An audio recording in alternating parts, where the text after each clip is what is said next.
کون کہتا ہے کہ نکاح کے بعد زندگی میں خوشیوں کے رنگ بھر جاتے ہیں؟ بھلا وہ کم وقت بھی تو ہوتے ہیں جو نکاح کے بعد پل پل مرتے ہیں۔ نکاح کے بعد کہتے ہیں دو جسم ایک جان ہو جاتے ہیں۔ سنا ہے 3 بار قبول کہنے کے بعد محبت کو بھی محبت ہو جاتی ہے۔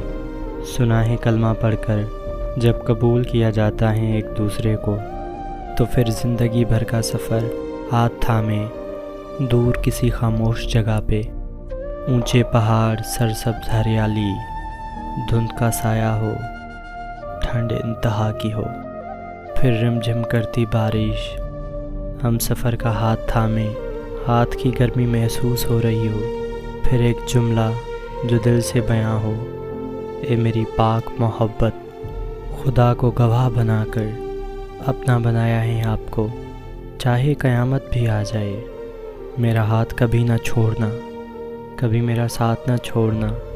لیکن کچھ بد نصیب ہوتے ہیں جن کے جملے ادھورے رہ جاتے ہیں۔ سعدیہ، جلدی سے تیار ہو جاؤ میری بچی، تمہارے خالو اور خالہ آ رہے ہیں۔ سعدیہ ہاتھ میں کتاب لیے، امی کیوں؟ میں کیوں تیار ہو جاؤں؟ آنے دو ان کو۔ ماں محبت بھری نگاہ سے سعدیہ کی طرف دیکھنے لگی۔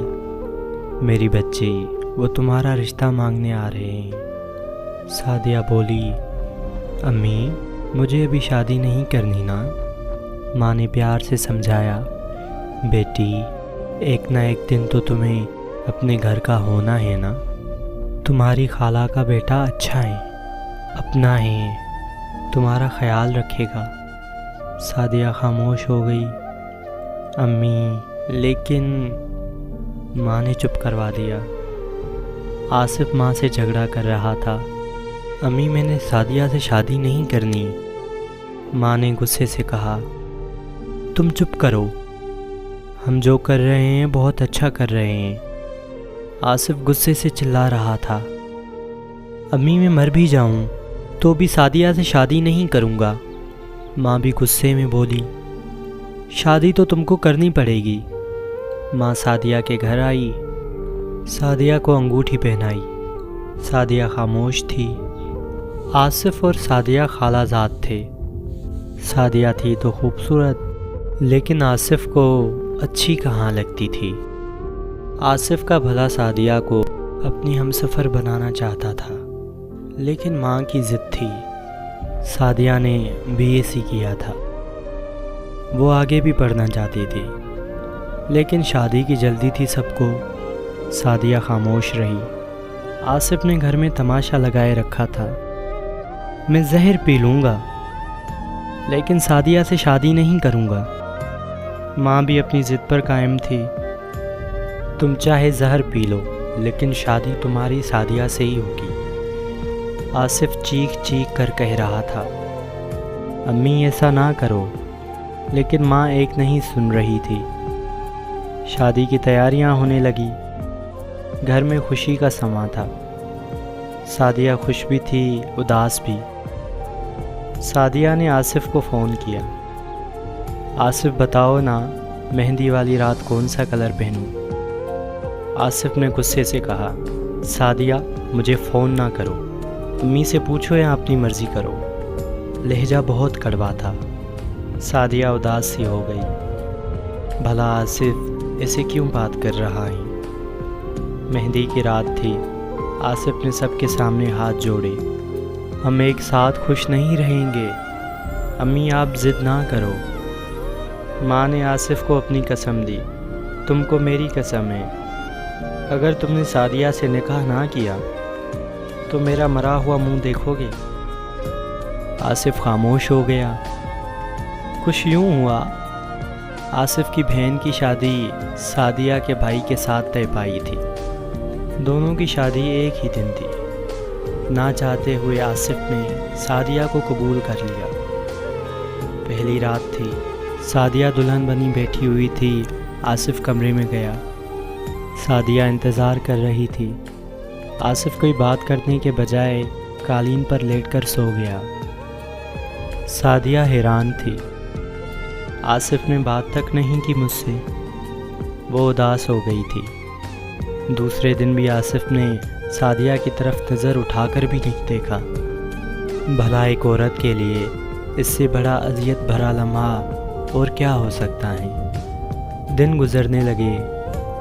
آصف گھر آتا سعدیہ سے کوئی بات نہ کرتا۔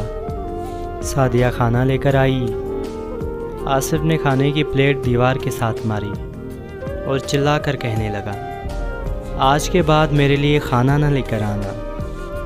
اس بار تو زبان سے منع کیا ہے، اگلی بار ہاتھ سے سمجھاؤں گا۔ سعدیہ کا جسم کانپنے لگا۔ آصف کی ماں پاس آئی۔ آصف، یہ کیا طریقہ ہے؟ تمہیں شرم نہیں آتی کیا؟ آصف خاموش رہا۔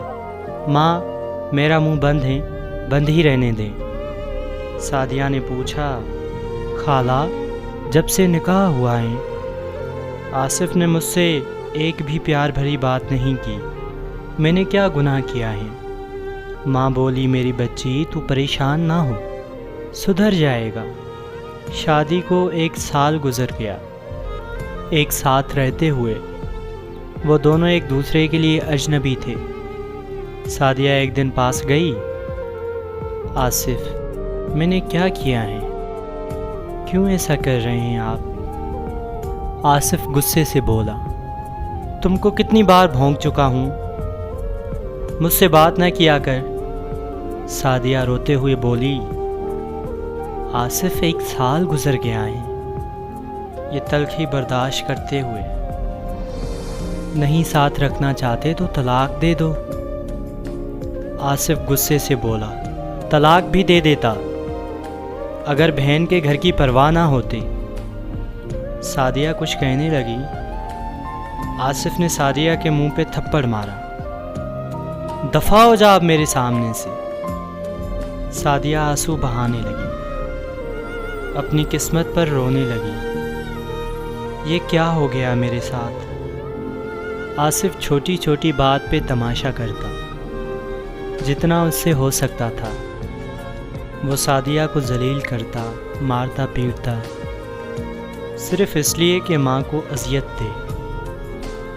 ماں نے کیوں زبردستی کی؟ ماں بیٹے کی ضد میں ایک معصوم فنا ہو گئی تھی۔ وہ پھوٹ پھوٹ کر روتی، خالہ کیوں کیا میرے ساتھ ایسا؟ لیکن کوئی جواب نہ ہوتا خالہ کے پاس۔ پھر آصف کی ماں بھی دنیا سے چل بسی۔ سعدیہ خاموش ہو گئی تھی، کسی سے کچھ نہ کہتی۔ ماں باپ کہتے، بیٹی چھوڑ دو اس بے غیرت کو، طلاق لے لو اور آ جاؤ گھر۔ لیکن سعدیہ مڑ کر واپس دیکھتی، امی، میرے 9 سال برباد ہوئے ہیں آصف کے ساتھ، میں 9 سال سے جہنم میں جی رہی ہوں۔ اب آپ لوگوں کو یاد آئی میری، اب کیا کروں گی طلاق لے کر؟ سعدیہ نے قسمت کے سامنے سر جھکا لیا۔ وہ گھر کے سارے کام کرتی، تھک ہار جاتی۔ آصف آج بھی سعدیہ سے کوئی بات نہ کرتا تھا۔ وقت گزرنے لگا۔ 11 سال گزر گئے۔ 11 سال سعدیہ سے نفرت کرتا رہا۔ پھر ایک دن وہ گاڑی ڈرائیو کر رہا تھا، اتنا بھیانک حادثہ پیش آیا کہ آصف کی دونوں ٹانگیں ٹوٹ گئی۔ ڈاکٹرز نے مشورہ دیا، ٹانگیں کاٹنی پڑے گی، اور وہ دونوں ٹانگوں سے اپاہج ہو گیا۔ ہائے قسمت! اس کا غصہ، انا، غرور، نفرت پل بھر میں فنا ہو گئی۔ وہ بیڈ پر پڑا تھا، چیخ رہا تھا۔ سعدیہ کو پتہ چلا، قیامت سے گر گئی اس پر۔ جب ساتھ نبھانے کا وقت تھا، سعدیہ کے امی ابو کہنے لگے، بیٹی چل چھوڑ اب اس اپاہج کو، اس نے کون سا تمہارے ساتھ اچھا سلوک کیا، اسے جان چھڑا لے اب۔ آصف کا اب کوئی سہارا نہیں تھا۔ آصف سعدیہ کی جانب دیکھنے لگا۔ ہائے، اسے سب ظلم یاد آنے لگے۔ کیا کیا نہ کیا تھا اس نے سعدیہ کے ساتھ۔ 11 سال تڑپاتا رہا تھا، مارتا پیٹتا رہا۔ آج حالات کیسے بدل گئے۔ سعدیہ کی طرف رحم کی نظروں سے دیکھ رہا تھا۔ سعدیہ کو دیکھ کر ہاتھ جوڑ دیے۔ بس میں ختم ہو گیا، میری کہانی مکمل ہوئی۔ میں تم سے نفرت کرتا تھا، آج مجھے سزا مل گئی، ہو سکے تو مجھے معاف کر دینا سعدیہ۔ سعدیہ اتنا سن کر کمرے سے باہر چلی گئی۔ اب اس کے سامنے دو راستے تھے، شوہر جو 11 سال سے جہنم کی اذیت دے رہا تھا، دوسری جانب بینک میں جاب کرنے والا دوسرا کزن جس کا رشتہ آیا تھا سعدیہ کے لیے۔ سب نے کہا آصف کو چھوڑ دو اب۔ سعدیہ آصف کے پاس گئی۔ آصف مجھے معاف کرنا، میں تھک گئی ہوں آصف، اب میں اور برداشت نہیں کر سکتی، اب میں جینا چاہتی ہوں، اب میں اپنی اڑان بھرنا چاہتی ہوں، مجھے معاف کرنا۔ آصف رونے لگا۔ سعدیہ بہت برا انسان ہوں نا میں، بہت برا کرتا رہا نا تمہارے ساتھ، دیکھو نا مجھے تمہاری بد دعا نہیں تمہاری آنکھ آ گئی۔ سعدیہ پیار سے بولی۔ آصف، ایک بیوی کبھی اپنے مزاجی خدا کے لیے بد دعا نہیں کر سکتی۔ میں تو آخری سانس تک آپ کی محبت کا انتظار کرتی رہی، لیکن آپ نے مجھے سانس سانس تڑپانا تھا نا، میں بھی انسان ہوں نا، تھک گئی۔ آصف نے ہاتھ آگے بڑھایا۔